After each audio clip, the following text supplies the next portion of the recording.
Hello everyone, my name is Dylan Pollock at National Mortgage Professional Magazine, and I'd like to welcome you to our webinar titled Small Balance Commercial Mortgages, Jumpstart Your Business in 2016, sponsored and presented by Silver Hill Funding. I'd like to thank all our webinar attendees for taking the time out of their busy days for this valuable and informative webinar in our ongoing series. Today's webinar is going to be conducted by Ski Swikowski, Vice President at Silver Hill. Ski Swikowski has served the real estate finance industry for 32 years. A highly experienced sales and business development specialist, Ski has been a top producing loan officer, manager, corporate executive, and trainer. His experience covers the residential and commercial lending arenas, as well as sales and implementation of mortgage-specific automated marketing technology. A passionate, entertaining speaker and trainer, he has had the opportunity to teach thousands of salespeople and managers across the nation. As a past faculty member of the National Association of Mortgage Brokers, Education Department, and through other corporate training initiatives, he regularly appeared at national and state trade conferences. His articles have been featured in many national mortgage industry publications. During his tenure as Vice President of Business Development for Interbay Funding, a subsidiary of Bayview Financial, he and his team were a key factor in the company's meteoric growth and amazing success story in the mortgage lending arena. Currently, as a Vice President within Bayview, he focuses on promoting the commercial and portfolio products. We're going to try and answer as many questions as possible at the end of the webinar. And without any further ado, I'm going to turn things over to Ski Swikowski. Thank you, Dylan. I appreciate it. And thank you, everybody, for taking the time out of your day to be with us for the Small Balance Commercial Mortgage Jumpstart Your Business in 2016. And by the way, I might add and beyond, because as you will see, with the opportunities that you have with Small Balance Commercial, that this has long-range potential for you as well. So we're going to jump right into this, and there's a couple things I want you to look at. Talking about opportunity, you'll notice that if you've been following the trade publications, you'll see a lot of articles, a lot of chatter about small balance commercial. So there is a movement afoot for people to be able to start paying more attention to this. Now, I'm not going to reintroduce myself. That was a great job, Dylan. I don't know who wrote that, but that was awesome. Thank you so much. Oh, I wrote it. Never mind. All right, let's get into what we're going to be doing today. Now, this presentation shouldn't take us more than about 3 hours. I'm just kidding. That's April's Fool's joke a little bit early. But this is what we're going to be covering today, folks. We want to be able to, first of all, show you the opportunity that's in small balance commercial. I think that's really what one of my main objectives is. Also, so you see the difference between residential and commercial, to understand a little bit more about the borrowers that you're going to have and their motivation, and that relative to what you're experiencing in the residential side. Also, to understand qualifying a little bit on the commercial side of the business. And really, the idea of being a solution provider with your commercial borrowers, I think, is really important. We want to get that across. And also, that how easy it really is going to be, to what you need to learn to get started in small balance commercial. Now, I'm not going to give you an in-depth training on commercial lending. That'd take way too much time. We're going to give you a 30,000-foot view. And so with this, we want to be able to give you the idea that, you know something, I can do this. This isn't rocket surgery. I think I can make some money at this. So that's what our objective is, to get you to see some of that in this. Now, before we get any further, Dylan, I think we have a survey question, don't we? We do, and the first poll question that we're asking is, are the attendees actively pursuing small balance commercial mortgage loans today? So it's just a yes or no, and we're just going to wait and give them a couple seconds, see what they say.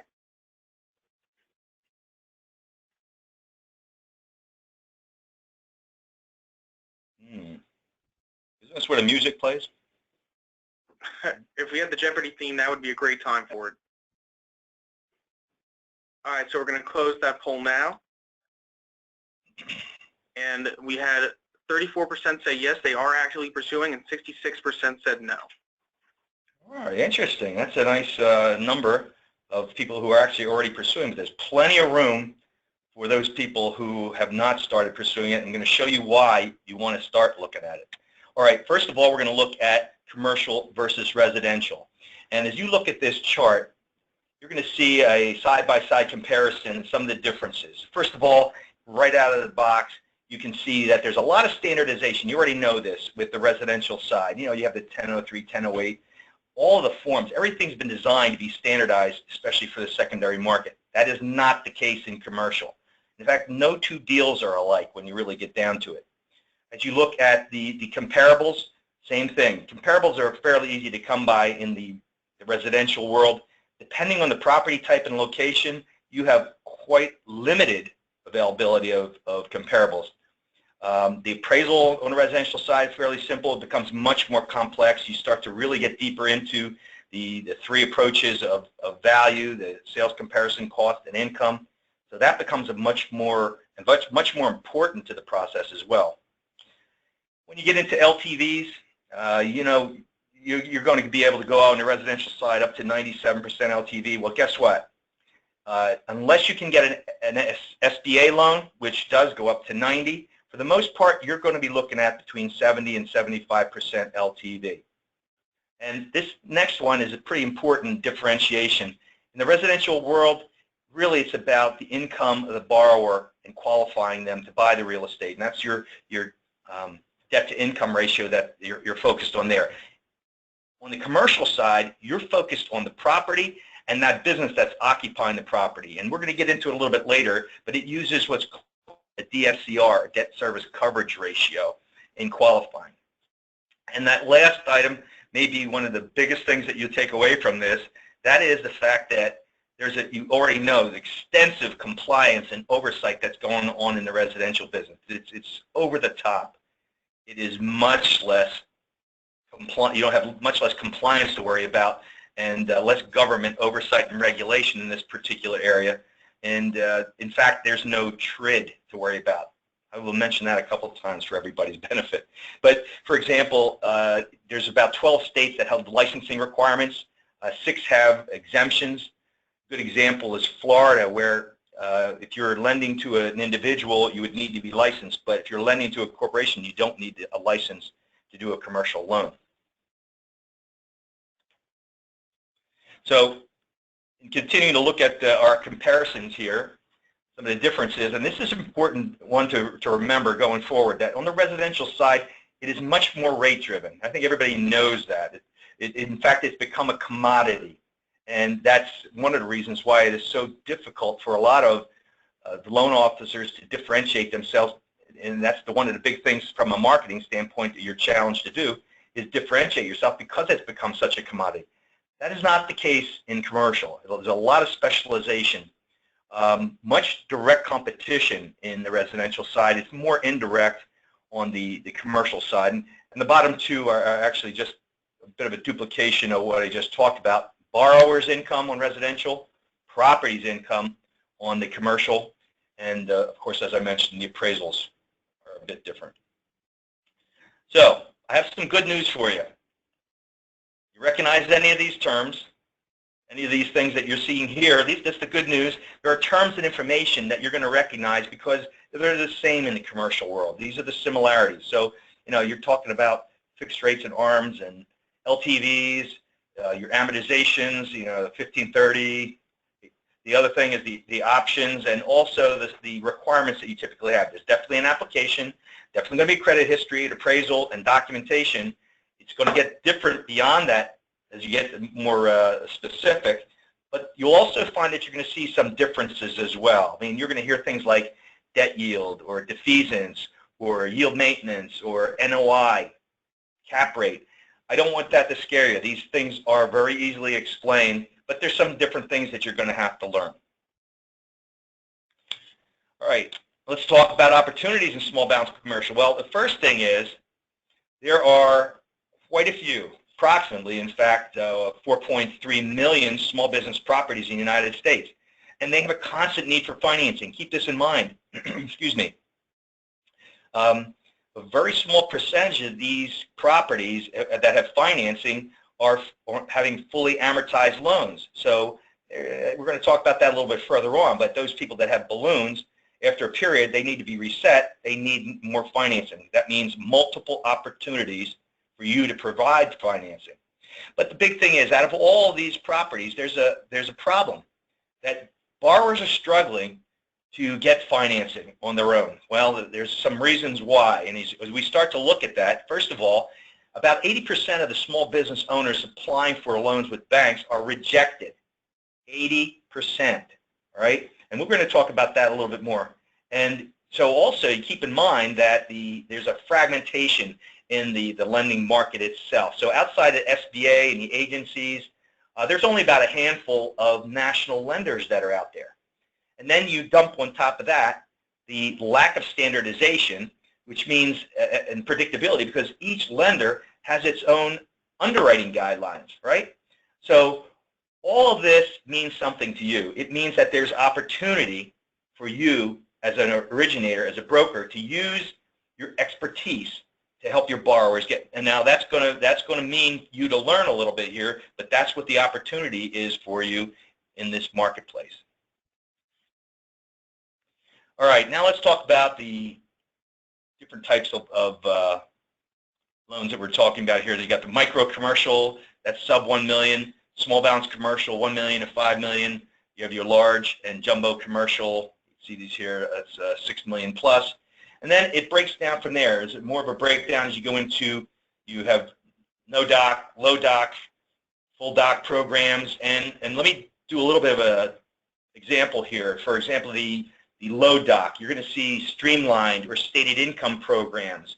And that's where the borrower perhaps can't provide tax returns, and that's one of these where the guy says, well, you got a better chance of seeing Santa Claus than seeing my tax returns. That's the type of person that's looking for that type of a product. Or I'll give you another example. A borrower purchases a property for $500,000 in April of 2015. And by the way, they're looking to refinance because they invested $250,000 in renovations and to reposition and re-tenant the property, right? So most lenders are going to look at that, and they're going to see that there's been a lot of vacancy. But what happened is he did all that work. This guy did the work, and now the stabilization is about 90% occupancy by September.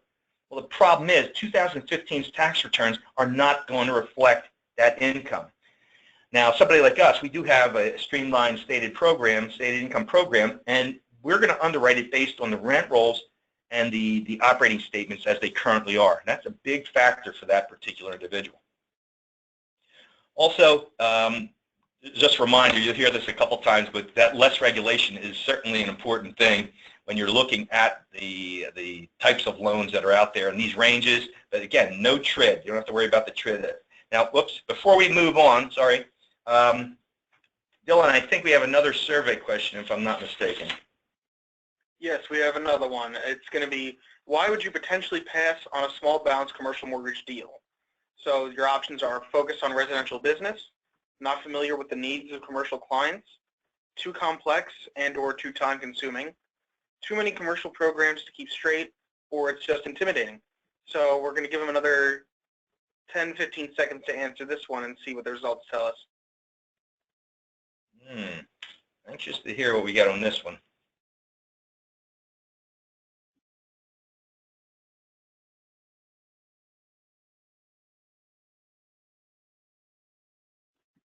We've got about half the attendees have voted so far, so we're going to give them a couple more seconds and wait.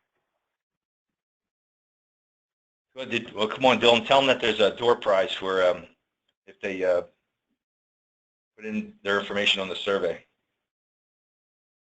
All right, we're going to close this survey down right now. So the answers that we got, it was only 9% said intimidating, 9% said there were too many to keep straight, 24% said it was too complex and or too time consuming, 25% said they were focused on residential business, and 33% said they were not familiar with the needs of commercial clients. Okay. What was that last one? How much? 33% not familiar. Okay, all right. And you heard those last couple there, really is the preponderance of the people. So I want to give you a little bit of insight. And as you start to get started in this business, these are the types of things that we hear all the time, a line like this. I'd do more commercial deals if I could find a lender I could depend on. And that comes from both commercial and residential brokers that are looking for consistency and reliability, where you'll hear, I want a lender that doesn't change the guidelines every time the wind shifts, or, I want somebody that's going to help me walk through the process. And That's important. If you're just getting in, there's a lot of people that may be a little bit leery of getting into this. You're looking for that, and we'll talk about that a little bit later, people that are going to be able to help you, lenders that will be able to help you. All right. Important thing to remember, though, is that commercial is good for business. And I'll add to this, I'll say it's good for your business. So what you're doing, you have the opportunity to actually become a true mortgage professional in your ability to handle any type of a client need, like where they come up with a commercial situation where they, and we're going to talk, by the way, about some of those types of situations and how to find them. But it's also about diversifying and coming up with new income streams, revenue streams. And I'm not going to tell you I know when the rates are going to move up. I can tell you this, they will move up at some point in time. And we are such a reactionary business, you need to start thinking proactive. And I relate this to probably one of my favorite quotes, which is Wayne Gretzky. Wayne Gretzky said, good hockey players play where the puck is. Great hockey players play where the puck is going. And this is where the puck is going, gang, and that's why you want to definitely start to look at this more seriously. Another thing, that's diversification. Another thing is there's less competition.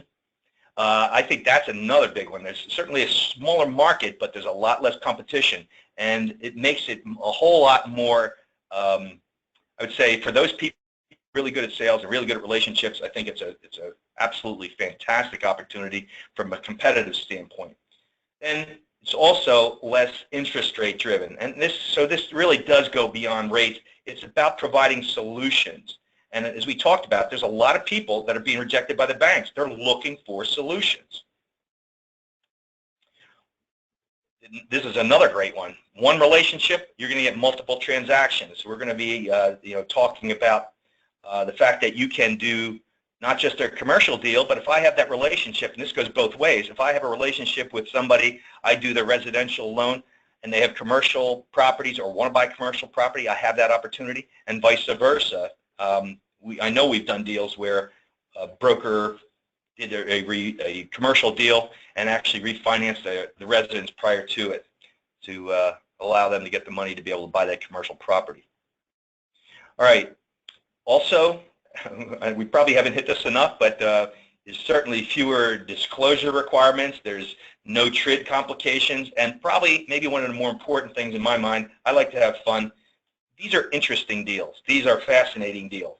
So, I think it's one of those things where as you start to get more involved in this, you're going to get wrapped up in it as I did.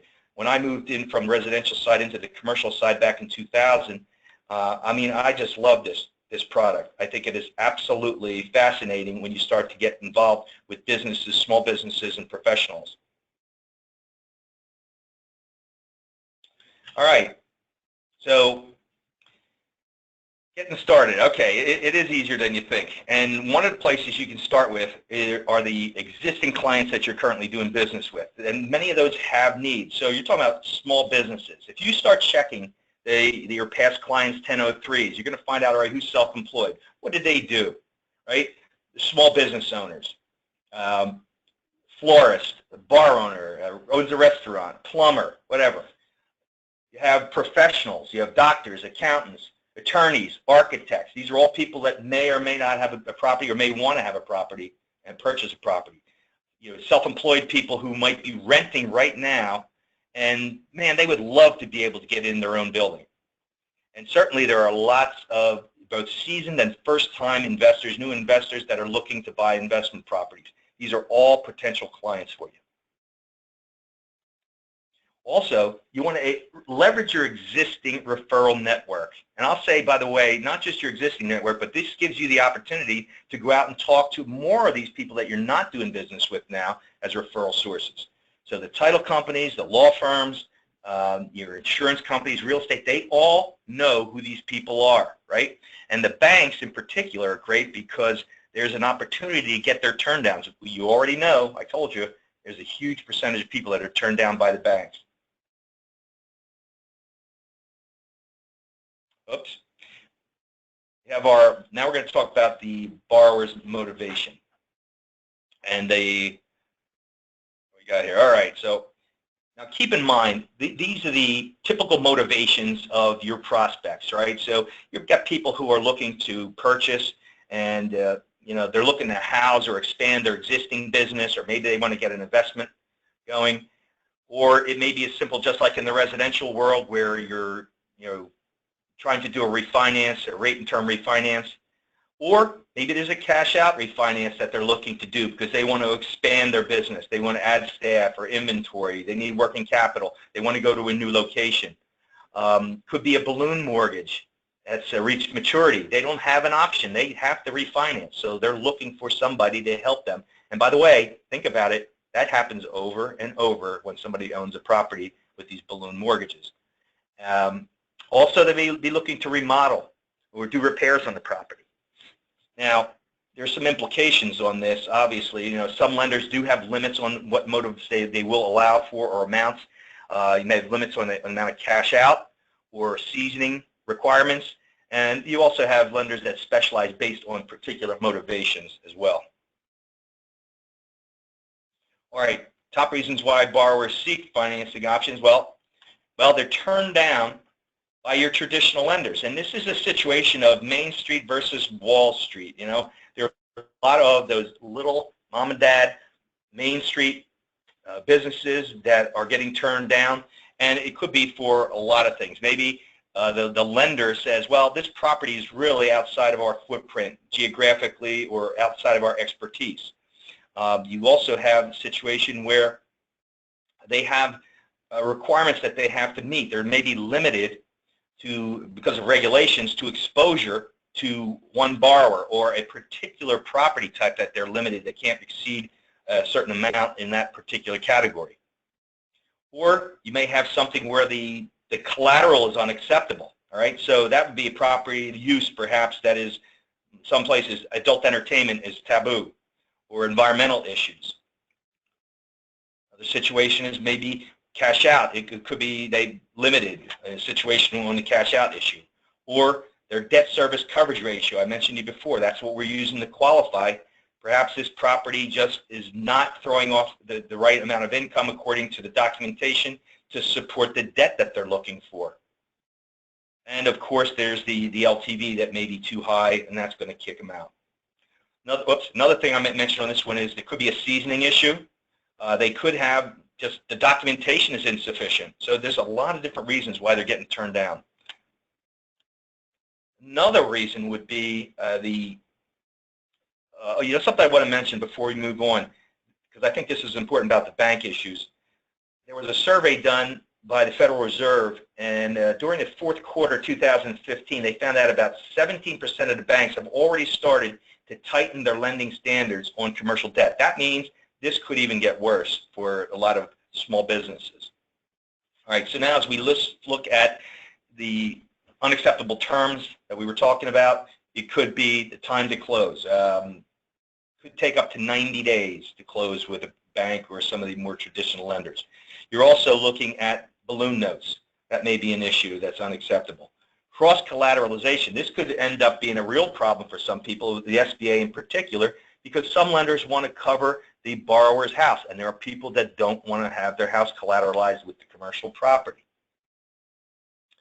Upfront fees could be an issue, or perhaps the reporting. This is a big one because you have some lenders that are going to require not just tax returns, but financial statements as frequently as quarterly, or credit reports. And what happens is, if they do not meet the criteria for that particular lender, they can call that loan. That can be a problem. Then there are also restrictive covenants that you have to be concerned about around DSCR, what they call a technical default I was just referring to, or occupancy requirements. All right, moving right along. Know your borrower. That's important. That's important in residential as well, but it's particularly important in the commercial world. So you need to be asking open-ended questions that prompt more information and not closed-end questions that are yes or no questions that you essentially narrow what the information you're looking for. Make sure you're taking notes, and these are some of the things that you want to be looking at. You want to make sure that you're looking at the type of property, what's the motive that they're after. So again, if you just write all these things down as you ask questions about these, you have what's the basis of information that you need to provide to a particular lender. Loan amount, desired terms and options, the ability to provide documentation. I mentioned that before. Some people you're just not going to be able to get documentation from them, or documentation that is acceptable to the lender. And of course, credit history is always going to be an important issue. All right, let's take a look at some of the commercial qualifiers. These are some of the properties that you're going to be seeing, and you see these now. As you're driving around in your own area, you're going to see these types of properties: multifamily, mixed-use, retail, office, warehouse, light industrial storage, self-storage. And the ones at the top, the multifamily, mixed-use, these are the ones that they're typically going to get the best pricing and the highest leverage. There's more of those things. They're more desirable by the lenders. And down the bottom, those light industrial and self-storage, that's where you're going to see the highest pricing in the lower leverage situations. And so there's other properties I don't have on here, but you got hotels and restaurants and bars. You have some real specific stuff like marinas or golf courses. But just keep in mind that the more they become more difficult with the more special use the property has, or underwriting of the business value. As that gets involved, it gets to be a bit more ticklish. Okay, now taking a look at the property. First of all, property type, I just mentioned that, but you have to be careful because so many times we hear, when we ask people, well, what type of property is it? They say commercial. Well, no, there's different types. We just saw that on the last slide. What type of property is this commercial property? All right, and also you want to know if it's a mixed use. You want to know who's in there. Well, what kind of stores down on the first floor? How many units do you have above it? Obviously, as you start to look at the use, the location of the property is important. You want to make sure you get the address, the city, the state. You want to know the zoning. You absolutely want to know the zoning because you'll see properties sometimes that look like single-family property that are in commercial zoning, and or you may have a situation where it's commercial and it's non-conforming to the zoning. Also, occupancy. You want to know if it's stabilized. Now, stabilized means it's between 80 and 100% occupied. And if it's not that high, why isn't it that high? What's going on in that property? Of course, you want to get the rent rolls and the income statements, typically 2 years, and the year-to-date is what you're wanting on the income statements. Also, have there been any capital improvements, a capital improvement schedule that lets us know what's going on? And by the way, things like that, we're going to talk about this a little bit later, but a lot of those types of forms are available through us. So don't go panicking thinking you've got to go do some research for these. We will make them available. And so what are the implications? Well, there's certain properties, they're just not going to be eligible for certain lenders, and they specialize quite frequently. So, when you come across the church or adult entertainment or even bars and restaurants can be a little bit tricky, depending on the type of building they're in. So just be aware of that. That's why you want to know exactly what you're dealing with from a property standpoint. All right, knowing the property. Again, here's where you're asking open-ended questions like, okay, what about the appearance of that property? That is a great indicator. If you can find out what condition it's in, excuse me, as you go out and visit the property, what type of condition that's in tells you the pride of ownership. That's really important so we know condition of the property. And getting pictures may even be more important. So if you can get internal and external pictures and actually the neighborhood, that tells you a lot about this particular property. You can't always believe what the owner is going to tell you. So you might want to do a little bit of investigation on that.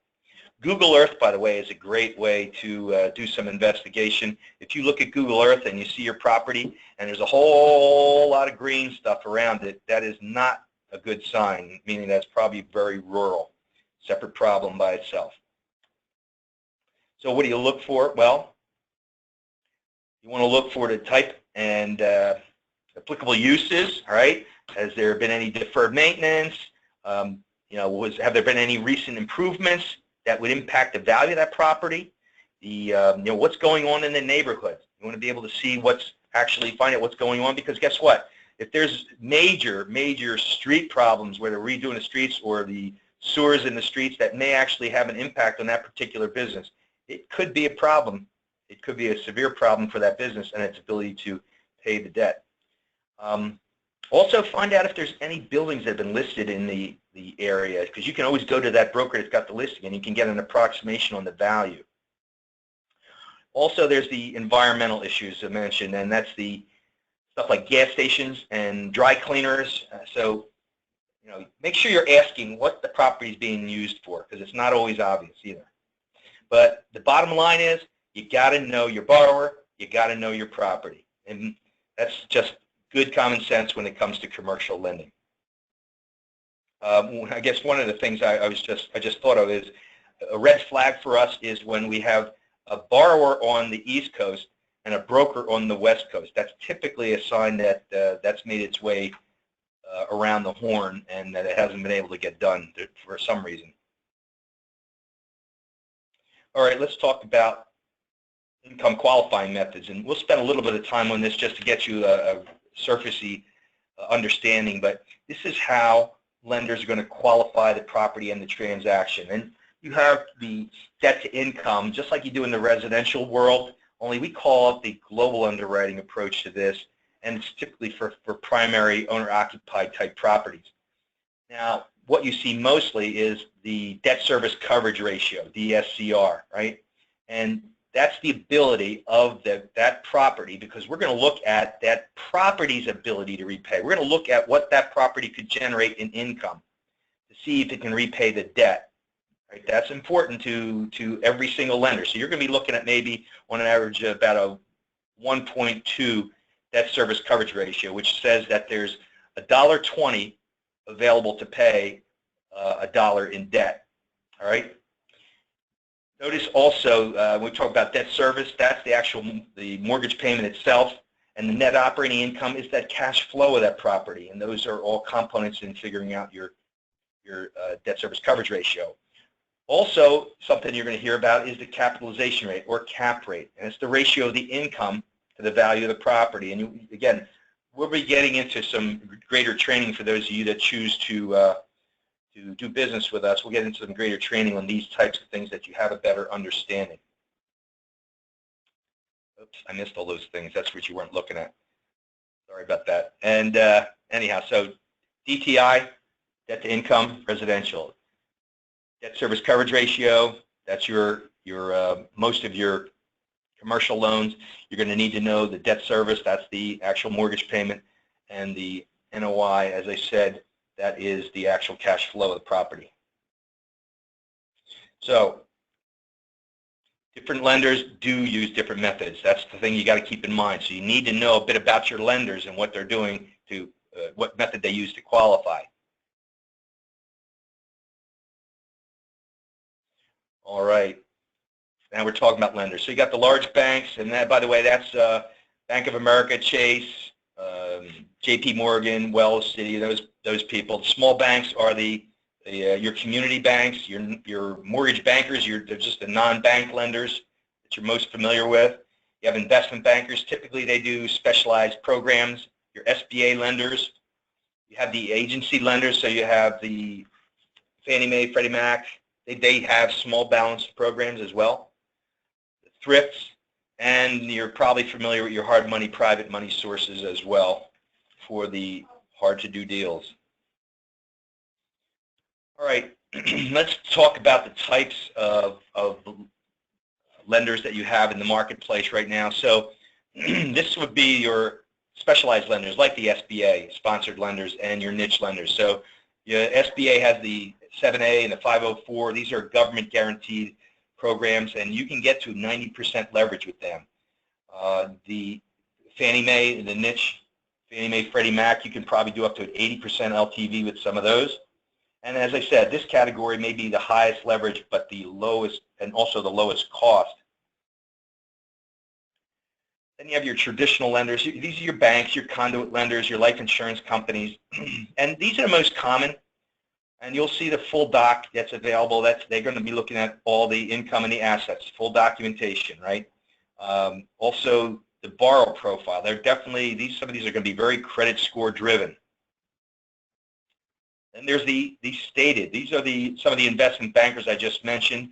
Low documentation, really much more based on the real estate side of it. And then the hard money people I mentioned.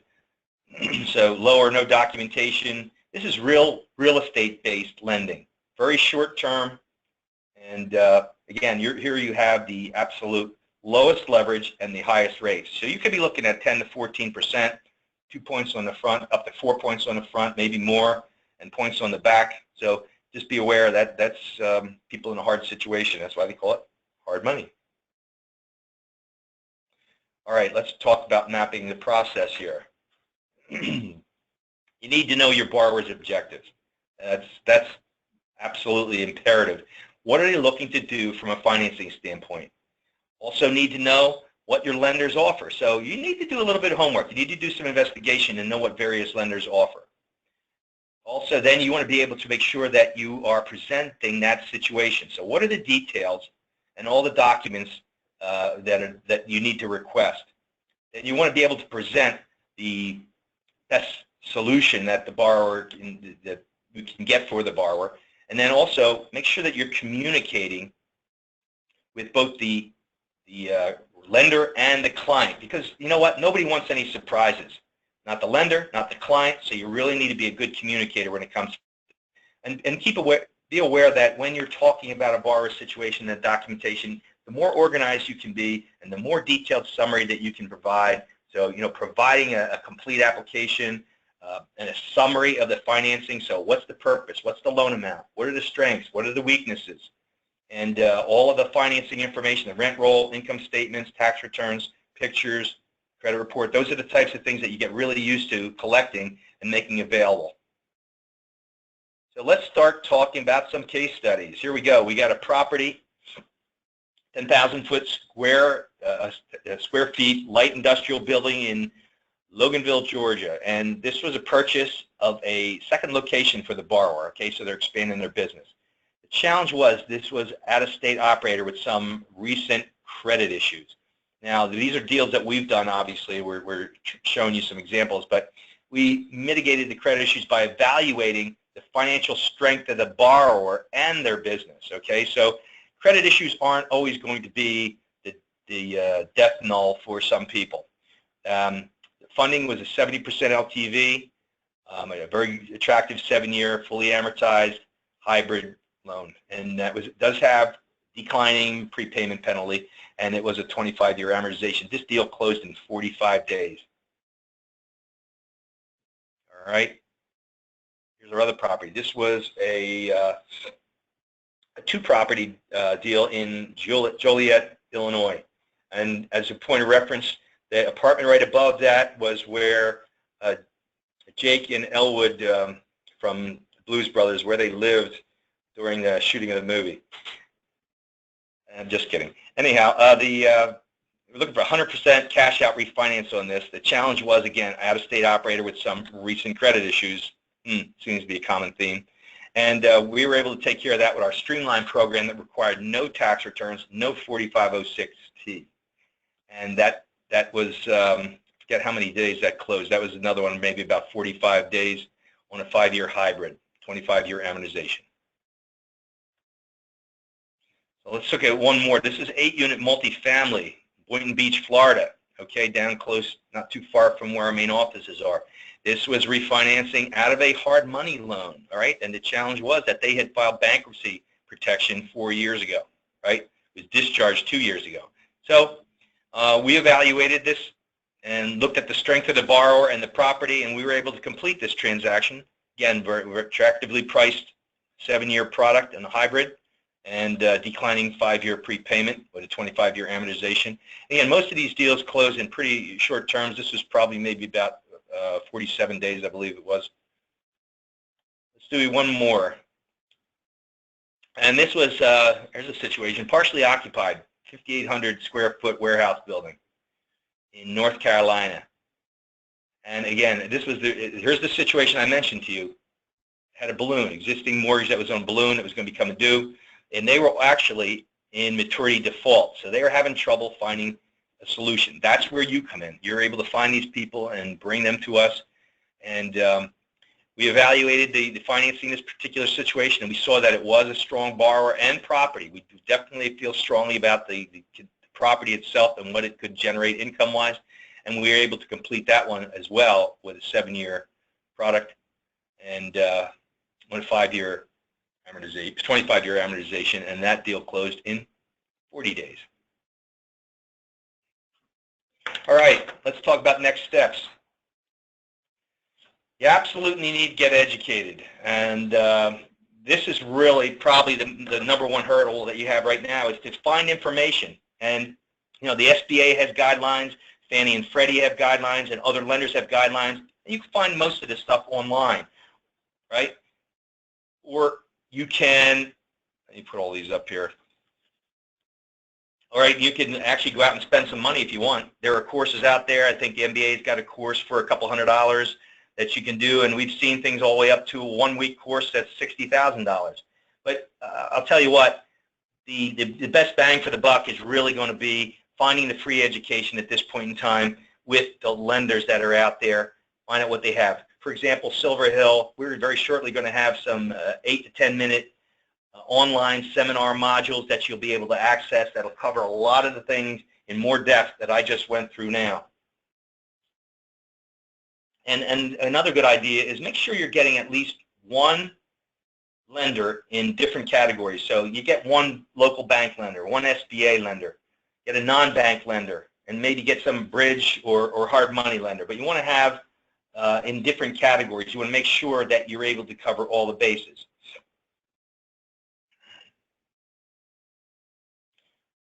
All right, another next step. You want to be able to make sure that you target specific market areas. And this is a great way to start off. As opposed to trying to do everything all at one time, start maybe with apartment buildings and apartment owners specifically.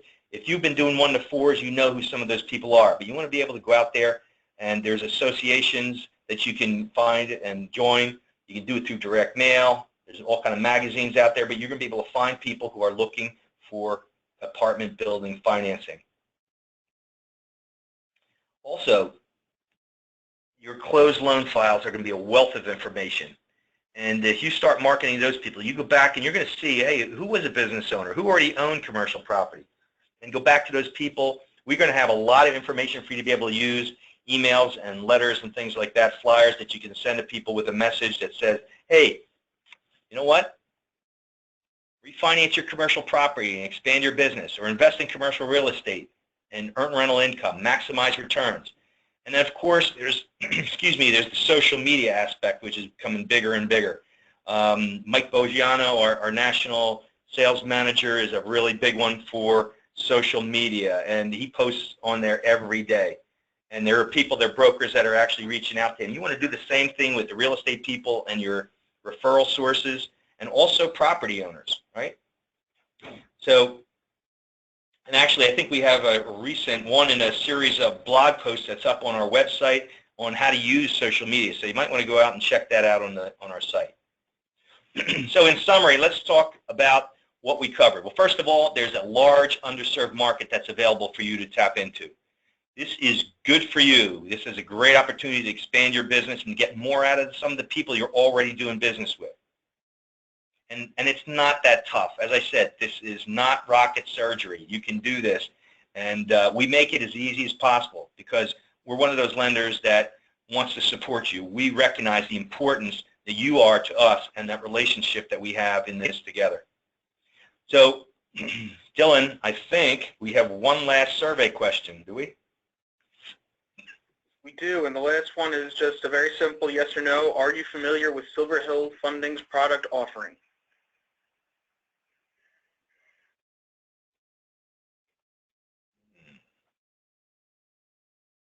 It's an easy one. Yes or Yes, no? so we're going to close that in about 5 more seconds, just letting everybody get their votes in. All right. All right, closing it down. So we have 24% said yes, 76% said no, they are not familiar. All right, that's a lot of people we need to reach out to, or you need to reach out to us too. I think that's the next step is let's talk. And we really want to be your partner in this, and that's the way we've always operated. And as you can see, we do loans. This is our brief commercial. I mean, the rest of this has been educational, but 250 to 1 million, that's our niche. We want to be that partner that's helping you expand because this is our expertise, folks. We have been doing this for a while. We've got 35,000 small balance commercial loans that we've done, $10 billion. And you can see what that average is. These are small balance commercial loans that you see all the time, and they're dealing with people that own these properties all the time. These are the types of properties that we're able to do. You can see them there, multifamily, mixed use, office, storage, retail, light industrial, warehouse. And I'm going to throw something up there. By the way, you're going to have this available to you in a couple days, the actual presentation. I believe the recording is going to be up tomorrow perhaps. But I want to just point out that, we are a par lender. You do have YSP, the yield spread premium, available to you. But you need to get to understand exactly what we're looking for, and we can help you learn that. So here's our contact information, folks, and please visit the website. You'll get information there about product descriptions. We have that industry-related blog, training modules that are coming soon, very soon, and all the broker registration package that you need to fill out for us, right? You'll be able to get pricing information, the matrix, our pricing model. We have a marketing toolkit. We really give you a lot of tools, flyers, emails, templates, so many tools that you can start to utilize to access this product and start bringing it in. Plus, don't forget, we got all the forms that you're going to be needing there as well. So we're going over and above. We'll bend over backwards to help you be successful in this particular part of the business. So how about if we hit some questions?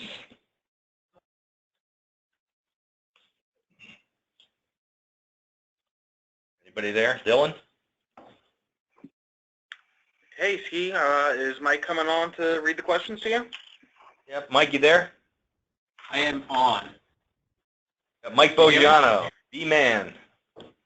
Okay, I've had several very good questions. I'm going to start with the first one.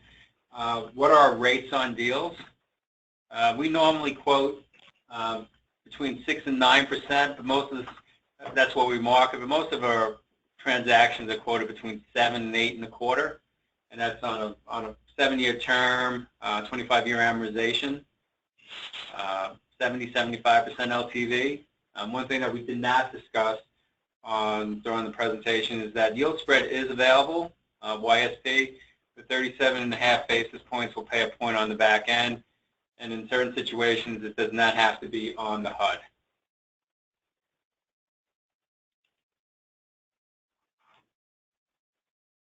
Next question up, relating to, I think we just covered, is how does loan officers' compensation work on commercial loans? For brokers, it's basically the same as the residential. You can charge borrowers points up front, and one of probably the biggest difference is the yield spread that's allowed on the back end. Are there marketing materials on our website? We will have a broker toolkit available shortly, and that's going to be, we'll have phone scripts available, email templates, as well as flyers that you can distribute to your client base, advertising that you're doing commercial loans now. We need to get a fee agreement with the clients. We do protect our brokers within the process on our LOIs and on our term sheets, but it's always a good idea to have a fee agreement with your borrower. We can protect you on the LOI, but the more documentation that you have with your borrowers, the better off that you are. Loans recourse. Another question is, are our loans recourse and non-recourse? All of our loans are personally guaranteed by any owner of the entity that has 25% more ownership interest in the property. How do you qualify owner-occupied commercial loans? Basically, how do you qualify residential borrowers? We use a DTI or a global underwrite approach. We have 45% requirement on the front end and 55% on the back end.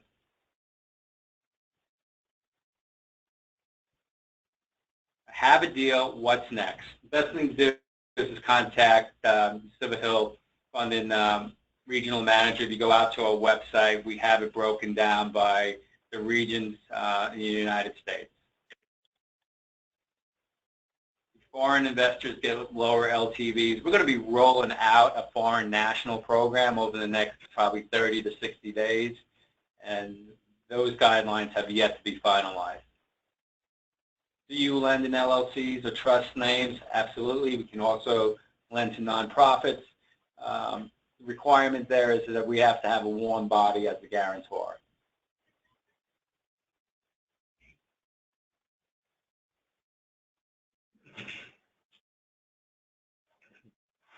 Is our highest loan amount $1 million? We advertise between $250,000 and $1 million on selected basis. We can slightly go above $1 million, maybe to $1.2 million, $1.3 million, but those deals, it has to make sense for us to expand above $1 million. Do you lend to churches? No. I mean, if it's a church operating out of a strip retail center, we can lend on that. If it's a church that has a steeple or pews or any of that nature, it's special purpose, it's going to be ineligible. But again, if it's a church that's operating out of a warehouse or again strip retail center, we all see these type of properties, they'll be eligible. What we're looking for is alternative uses to that property. I would recommend that you talk to the Silver Hill regional manager, and they can walk you through that process.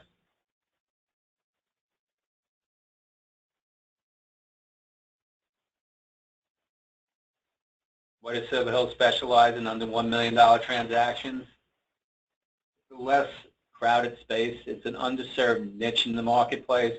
As Steve mentioned early in the presentation, outside the SBA and the agencies, there's only a handful of national lenders that cater to the under $1 million marketplace.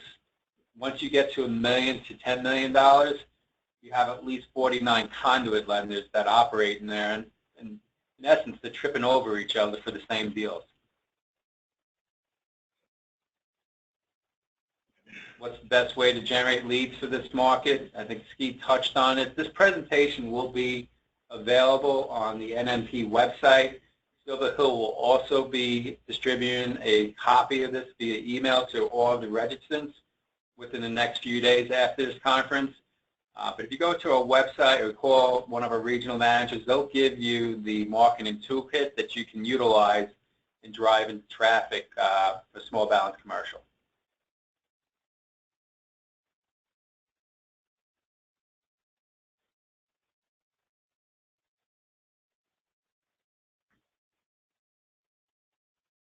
Looks like we're slowing down on questions. Okay. Wait a second, one last question. Is the presenter available for other presentations? Yes, he does weddings and bar mitzvahs. Just get in contact with his rates are very reasonable. Depends where you are in the country. You might have to give him a couple of weeks notice. Just make sure his schedule is he's available. Tough place to work, I tell you. All right, guys, we're going to wrap it up now. You did a great job today. I want to thank all the attendees for taking the time to join us on this webinar. And I want to thank Silver Hill in general, but Ski, you especially, and Mike for the question and answer. You guys provide us with excellent content as usual. And we're looking forward to seeing you on our next webinar. So everybody enjoy the rest of your days. Thanks a lot, Dylan. Thank you, everybody. Thank you, everybody. Thank you. Bye.